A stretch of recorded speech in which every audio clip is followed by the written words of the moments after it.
Արդյոք կարելի է կորցնել փրկությունը։ Այո։ Բա որ դեպքում ներեցեք։ Այն դեպքում, եթե դու ապրում ես շարունակական մի մեղքի մեջ, որի համար չես զղջում, հաստատ կկորցնես։ Մի բան, որը գրգռում է Աստծո բարկությունը, դա հետևյալն է.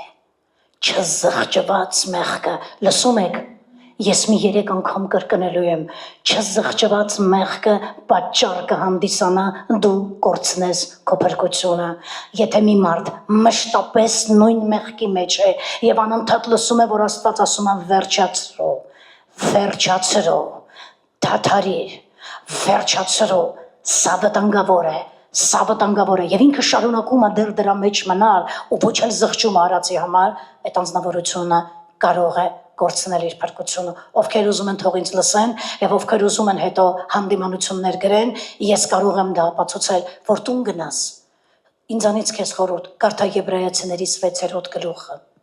Լավ, անպայման կարդա 6-րդ գլուխը։ Էլ որ դեպքում կարելի է կորցնել միայն մեղքը, որը չի զղջացվել, ոչ, կարելի է կորցնել փրկությունը հավատուրացության պատճառով։ Երբ որ հավատացյալը գիտակցաբար մերժում է Քրիստոսին, գիտակցաբար ուրեմն թողնում է իր հավատքը, որովհետև ինչու այս դեպքում կարելի է, Տեր, իսկ կլինի մերժեմ քեզի, գնամ ապրեմ ուրիշ կյանքով, մի հատ ուրիշ Աստծո ծառայեմ, հետո նորից գամ մի հատ եք, չկա տենց բան։ Կարդա Եբրայեցի 6-րդ գլուխը, անպայման տանը կարդա։ Քրիստոնեությունը սիրում է եւ ընդունում է մի բան՝ շարունակական հավատարմություն։